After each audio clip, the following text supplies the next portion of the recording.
Hi, and welcome to Talkin' Blues for October. My name is Keith Wyatt, and our subject this week is going to be that thing right there. And I think you all recognize that. Probably most guitar players can remember when they heard that. You know, it was like, whoa, check it out.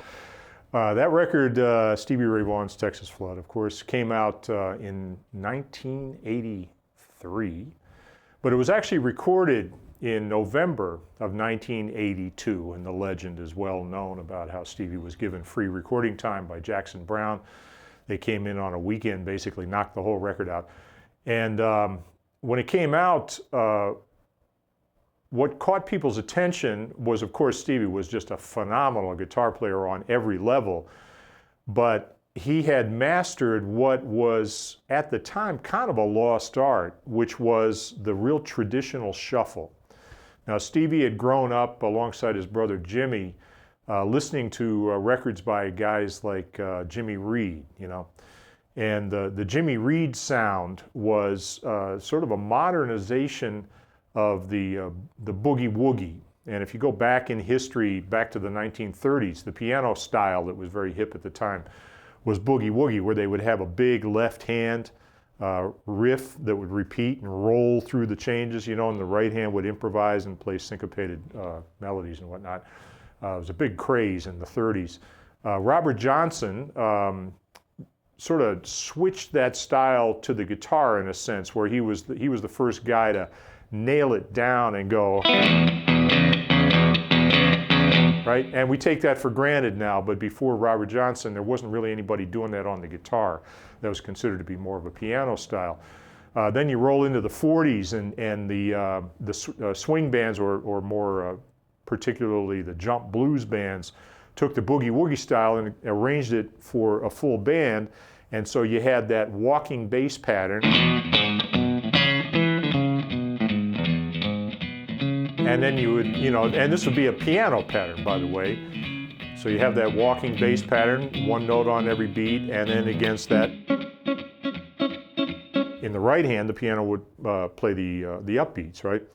Now, when Jimmy Reed and all the Chicago guys got around to playing electric guitars in the 50s and sort of inventing this new way of arranging guitar, one thing they did, typically you hear on a lot of Jimmy Reed records, is you have that bottom rhythm, and then you have a guitar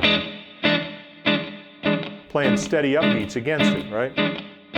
So two guitar players, each with their own role, and when you put them together, it sort of is reminiscent of the left and the right hand of the piano, and it's the basis of the way that we arrange bands today. You know, you have a low guitar part and a high guitar part. It's been pretty much the same ever since. But in blues, as the blues rock craze kind of developed through the 60s, there was so much concentration on the lead parts. The sounds changed, you know, guitar sounds got much heavier, and that style of rhythm playing really kind of faded into obscurity. And then here comes Stevie Ray Vaughan, and he brought it back to life, and he did it so well that for a lot of people, that was the first time they'd ever really listened to anything approaching traditional blues.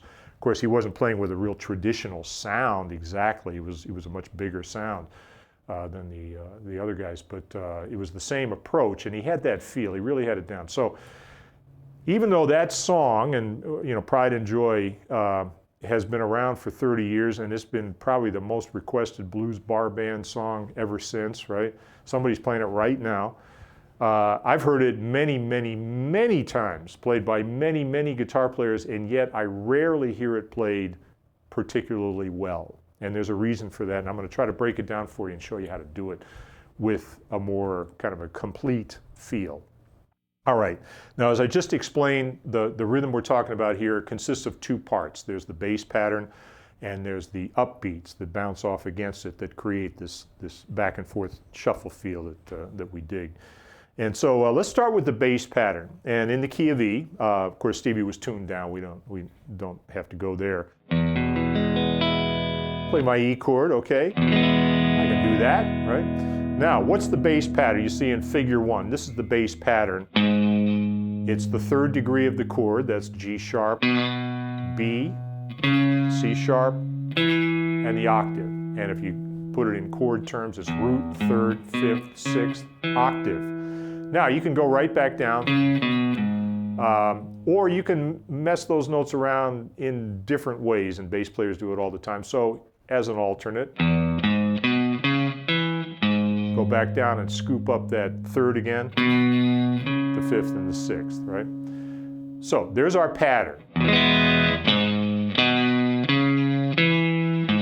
And I can repeat that. Okay? Fingering is pretty easy. Grab the chord, then shift into position, and there you are.